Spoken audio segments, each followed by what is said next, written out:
तो hello student, कैसे हैं आप सब। तो स्वागत है आप सबका फिर से हमारे यूट्यूब चैनल हिंदी क्लासेस में। जैसे कि आप लोग थंबनेल में देख ही लिए होंगे कि ये आपका हिंदी का क्लास 10th के लिए बच्चों के लिए रहने वाला है। और ये जो क्वेश्चन पेपर है इसको डिज़ाइन किया गया है आपका आपका जो मंथली टेस्ट होने वाला है उसके अकॉर्डिंग। ठीक है, तो ये वीडियो को आप शुरू से लेकर अंत तक देखिएगा, क्योंकि इससे डायरेक्टली क्वेश्चन आपके पेपर में देखने को मिल सकता है। ठीक है, और इसमें हम ऑब्जेक्टिव सब्जेक्टिव दोनों तरह का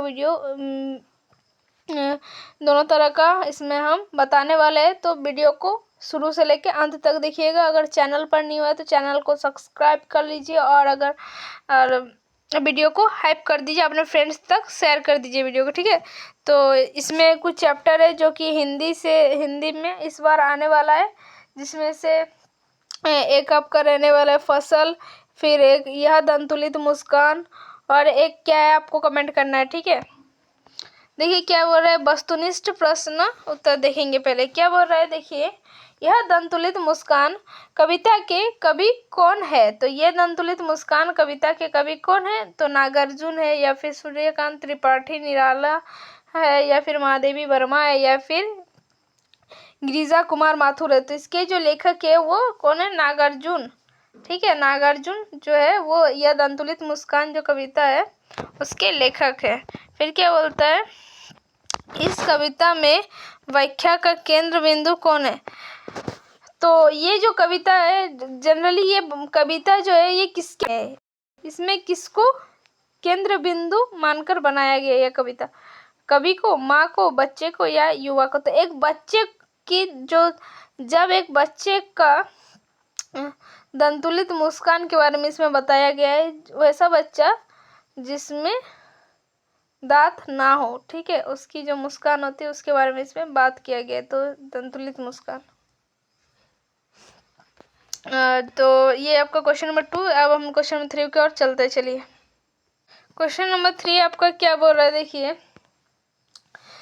कवि मिथाली भाषा में किस नाम से लिखा करते थे। कवि मिथिली भाषा में किस नाम से लिखा करते थे, लेखक, या फिर ये कवि, यात्री, या फिर पाथिक।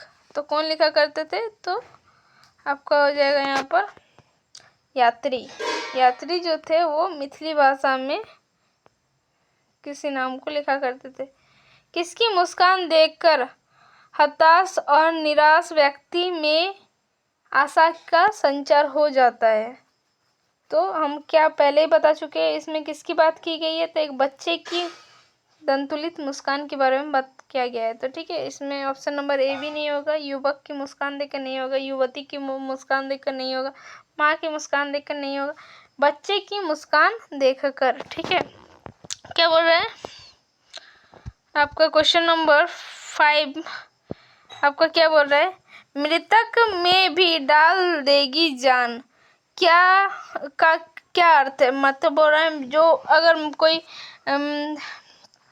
कोई मुर्दा भी हो तो उसमें क्या देगा, डाल देगा जान। ठीक है, कौन जान डाल देता है, तो इसका अर्थ पूछ रहा है। ठीक है, मृतक में भी डाल देगी जान, मरे हुए को जिंदा कर देना। फिर क्या है आपके, हारे हुए को जिता देना, या फिर हताश और निराश व्यक्ति में खुशी ला देना, माँ बाप का काम आसान कर देना। तो इसमें बात किया गया हताश और मरे हुए, मृतक मतलब यहाँ पर कोई डेड बॉडी से बात नहीं किया गया। ठीक है, कोई मरा हुआ व्यक्ति से बात नहीं किया गया। इसमें जो हताश और निराश जो व्यक्ति होता है वो मुस्कान देखकर उसमें भी क्या होता है, वो भी खिल उठता है, उसी का इसमें बताया गया है। ठीक है, अब कुछ हम संक्षिप्त प्रश्न उत्तर देखने वाले। कवि को ऐसा क्यों लगता है कि उसकी झोपड़ी में कमल खिल गया है। बच्चे की मोहक मुस्कान कवि को अत्यधिक खुशी देती है। फिर क्या बोल रही, उनके जीवन में ऊर्जा एवं उत्साह का संचार होने लगता है। यही कारण है कि बच्चे की मुस्कान कवि को कमल फूल के समान लगता है। ठीक है, तो इस तरह से इसका आंसर आप लिख सकते हैं। अब हम कुछ और सब्जेक्टिव क्वेश्चन को देखते चलिए।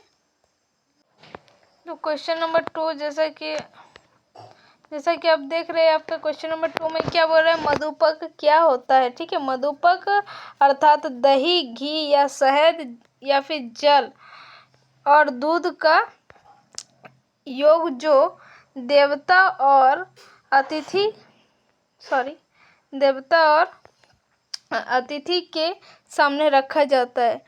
आम लोग इसे क्या कहते हैं, पंचामृत कहते हैं। ठीक है, पंच अमृत कहते हैं। हम लोग इसका आम भाषा में क्या कहते हैं, पंचामृत। कविता में इसका प्रयोग बच्चे को जीवन देने वाली आत्मीयता की मिठास से युक्त माँ के प्यार के रूप में हुआ है। ठीक है, तो मधुपक का अर्थ यहाँ पर किसके लिए किया गया है, क्या बोला, मिठास से युक्त माँ के प्यार के रूप में हुआ है। ठीक है, फिर क्या क्वेश्चन नंबर 3 देख लेते हैं सब्जेक्टिव में। बच्चा कवि से पहली बार में ही परिचित क्यों नहीं हो सका। कवि अक्सर घर परिवार से बाहर ही रहा करता था। वो कई दिनों के बाद अथवा कई महीनों के बाद घर आता था, इसीलिए पहली बार मिलने के कारण कवि बच्चे के लिए अपरिचित सा लगता है। ठीक है, इस तरह से इसका आंसर को आप लिख सकते हो। और चौथा नंबर क्वेश्चन को भी देख लेंगे। कवि ने बच्चे से क्यों आंखें फेर लेने की बात कहा। कवि और बच्चा जब पहली बार मिलते हैं तो बच्चा कवि को टकटकी लगाकर देखने लगता है। यह क्रम कुछ समय तक चलता रहता है। बच्चे की आंख थक न जाए इसीलिए कवि बच्चे से आंखें फेर लेने की बात कहता है। अच्छा, इस तरह से इसका आंसर है। ठीक है, कि बच्चे एक निहारी से उसको देखे जा रहा है टकटकी लगाकर, मतलब उसको अजनबी सब लगा, इसीलिए वो एक टक से उसे देखे जा रहे हैं। तो वही बोल रहा है लेखक कि वो उसे देख कर थक ना जाए उसकी आंखें, इसीलिए लेखक खुद ही अपना आंखें उससे फेर लेता है। ठीक है, इस तरह से इसका कुछ सब्जेक्टिव है। अब हम फसल का कुछ ऑब्जेक्टिव और सब्जेक्टिव देखते चलिए। तो ये आपका फसल चैप्टर से रहने वाला पहला क्वेश्चन है, फसल कविता के कवि कौन है। तो इसके भी कवि जो है वो नागार्जुन ही है। ठीक है, ये दोनों कविता एक ही लेखक ने लिखा है, एक ही कवि ने लिखा है। ठीक है, फिर क्या हो रहा है, कविता के अनुसार फसल किसका रूपांतरण है। तो फसल किसका रूपांतरण है, सूर्य की किरणों का। हम पहले ही चैप्टर में इसको पढ़ चुके हैं। ठीक है, पानी का भी नहीं, मिट्टी का भी नहीं, बादल का भी नहीं। फसल किसका गुणधर्म है, तो मिट्टी का गुणधर्म होता है फसल। ठीक है, और जो किसान होते हैं उनके हाथों का मेहनत। ठीक है, इस तरह से हो सकता है, इसको लिख सकते हैं। तो इसका हो जाएगा घ नंबर सूर्य की किरणों का, और इसका जो होगा मिट्टी का। ठीक है, correct answer. Then question number 4, क्या फसल से सीधा संबंध किसका रहता है, व्यापारी का, किसान का, खरीदार का या फिर सरकार का। तो किसान का फसल से डायरेक्ट संबंध रहता है। फसल किसका सिमटा हुआ संकोच है, किसान के हाथों का, व्यापारी के हाथों का, जमींदारों के हाथों का या हवा के थरकन का। जो फसल है वो किसका सिमटा, तो हवा के थरकन का। ठीक है, सिमटा हुआ संकोच है। और इसका कुछ और देखते ऑब्जेक्टिव है तो। और 5 नंबर क्वेश्चन क्या है, कवि ने किसे सिमटा हुआ संकोच कहा है। तो फसल को सिमटा हुआ संकोच कहा है। अब संक्षिप्त क्वेश्चन कुछ देख लेते हैं। फसल को कवि ने ढेर सारी नदियों के पानी का जादू क्यों कहा है। तो इसका आंसर को देखते हैं किस प्रकार से लिखा गया है। फसल के लिए पानी सबसे आवश्यक तत्व होती है। फसल, फिर क्या हो रही है, फसल को पानी मिलते ही जादू की तरह अंकुरित होने लगती है। ठीक है, उसमें से क्या निकलते हैं, छोटे छोटे पुंग निकलने लगते हैं जैसे ही फसल को पानी मिलता है, और बाद में फल फूल देने लगती है। इसीलिए कवि ने फसल को पानी का जादू कहा है। ठीक है, इस तरह से इसका आंसर को लिख सकते हैं। फिर बोल रहे कवि ने फसल को क्यों कोटि कोटि हाथों का स्पर्श कहा है। तो कवि ने फसल को कोटि कोटि हाथों का स्पर्श क्यों कहा है। ठीक है, तो इसका आंसर देख लेते हैं। फसल को उपजाने में कई लोगों का श्रम रहता है, ठीक है, कई लोगों का परिश्रम रहता है। इसकी उपजाऊ को कई आवश्यकताओं से गुजरना पड़ता है। यह एक ऐसा काम है जिसमें कई लोग लगे रहते हैं। यही कारण है कि कवि ने फसल को कोटि कोटि हाथों का स्पर्श कहा है। सही बात है। कोई धान रोपता कोई और है, उसको काटता कोई और है, फिर उसमें जो प्रक्रिया होती है, वो जो प्रक्रिया में कोई एक फसल से अनाज बनता है, वो जो प्रोसेस होता है उसमें बहुत लोगों का योगदान होता है, ठीक है। तो वही बोल रहा है, ये इससे बहुत कोटि कोटि हाथों का स्पर्श होता है। फसल की उपजाऊ में कई तत्वों का सहयोग रहता है। कैसे? फसल में किसान के अलावा कई प्राकृतिक तत्वों का समावेश रहता है। फसल की उपजा का आधार मिट्टी मिट्टी होता है। इसके अलावा हवा, पानी, सूर्य की किरणें इत्यादि का महत्वपूर्ण योगदान रहता है। पानी के बिना फसल का जीवन ही नहीं है और सूर्य की किरण के बगैर फल फूल लगना असंभव है। अतः किसान के अलावे फसल के उपजाऊ के लिए अन्य तत्वों का भी बहुत अधिक सहयोग रहता है, ठीक है। तो इसका आंसर इस प्रकार से दे सकते हैं, ठीक है। एक आपको दीर्घ उत्तरीय प्रश्न देखते चलिए।